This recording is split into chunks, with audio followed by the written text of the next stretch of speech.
Dans l'histoire, le bien et le mal ne sont jamais totalement séparés. Ce qui semble être une victoire peut contenir les germes d'une défaite. Et ce qui ressemble à une humiliation peut en réalité cacher un choix stratégique. Le traité de Tsing-Yuan, conclu entre la dynastie Song et l'Empire Yao, en est une parfaite illustration.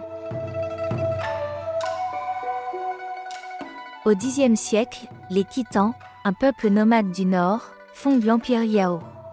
Après avoir pris le contrôle des 16 préfectures de Yuyuan, une région stratégique située au nord de la plaine centrale, ils disposent désormais d'un accès direct vers le cœur du territoire chinois. Pour la dynastie Song, cette perte est une blessure ouverte. Dès sa fondation, elle tente à plusieurs reprises de reprendre ces territoires, mais toutes ces expéditions militaires se soldent par des échecs. Pendant ce temps, les incursions du Yao se multiplient. Des troupes descendent régulièrement vers le sud, pillant les richesses et mettant à l'épreuve la fragile stabilité des Song. Au début du XIe siècle, sous la régence de l'impératrice douairière Xiao, le Liao décide de rompre définitivement cette situation d'équilibre instable. Une grande offensive est lancée vers le sud, pénétrant profondément en territoire Song. Face à cette menace, l'empereur Song Zhenzong hésite. La peur le gagne, au point d'envisager de déplacer la capitale vers le sud. Mais son premier ministre, Kozun, s'y oppose fermement. Il insiste, fuir serait briser le moral des troupes et du peuple.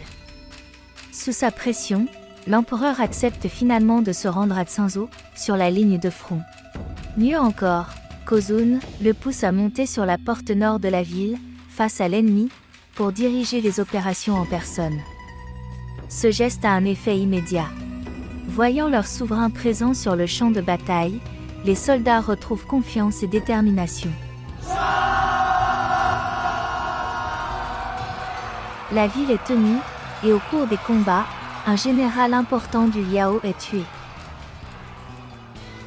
Du côté des Khitans, la situation se complique. Les lignes d'approvisionnement s'étirent, les difficultés logistiques apparaissent. C'est alors que le Liao propose des négociations. Pour l'empereur Song, c'est une occasion rêvée. Les deux parties concluent finalement un accord, le fameux traité de Tsing-Yuan.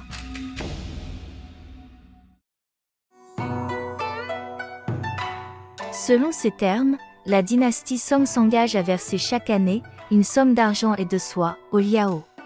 En échange, une paix durable est établie entre les deux empires. Beaucoup y voient une humiliation, payer un tribut à un voisin considéré comme barbare, semble indigne d'un grand empire. Mais cette lecture mérite d'être nuancée. D'un point de vue économique, ces tributs coûtent bien moins cher que des campagnes militaires répétées.